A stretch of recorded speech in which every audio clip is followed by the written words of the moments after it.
এটা তো মানে এটা কোনো ভাষা নেই।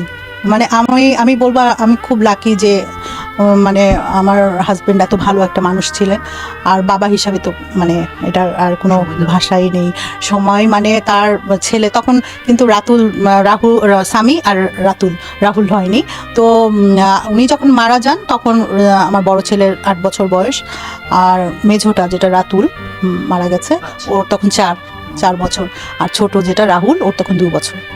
তো উনি ছেলেদের বাচ্চাদের প্রতি খুবই মানে মানে এরকম বাবা হয় না। আমি তো বলি যে আমার ছেলেদের সবসময় বলি, আজকে তোমার বাবা বেঁচে থাকলে তোমরা আরো মানে আরো মানে মিউজিক লাইনে আরো যা করতে চায় তা তোমাদের সব আরো করে দিত উনি। হয়তো আমি মা হিসাবে আমি যতটুকু পেরেছি আমি করেছি, ওদের আমি সাপোর্ট দিয়ে গেছি।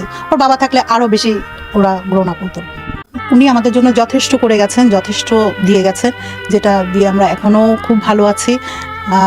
ইনশাল্লাহ ভবিষ্যতেও আমার ছেলেরা থাকবে, আমি যদি নাও থাকি আমার ছেলেরাও ভালো থাকবে।